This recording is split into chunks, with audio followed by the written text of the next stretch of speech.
रामकृष्ण हरी। जे जे आपणासी ठावे ते ते इतरांना सांगावे, शहाणे करून सोडावे सकल जन।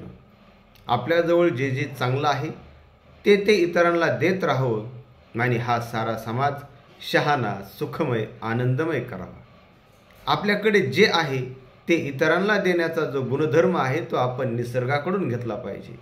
निसर्ग आपल्याला भरभरून ही हवा, प्रकाश, आपल्याला जीवन जगण्यासाठी ज्या आवश्यक गोष्टी आहेत ते निसर्गाकडून मिळतात। म्हणून झाडे आपल्याला फळे देतात, सावली देतात, पृथ्वी माता आपला भार सहन करते, सूर्य आपल्याला प्रकाश देतो, ढग पाऊस देतात।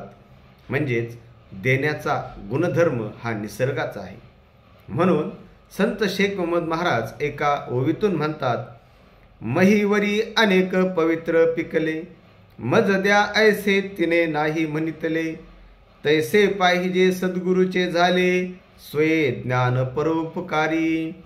आणि मग हे गुरु असतात, हे भगवंत, हे परोपकारी असतात, ते दुसऱ्यांना देत राहतात आणि या गोष्टीचा आपण विचार केला पाहिजे। आपणही परोपकार करावा। रामकृष्ण हरी।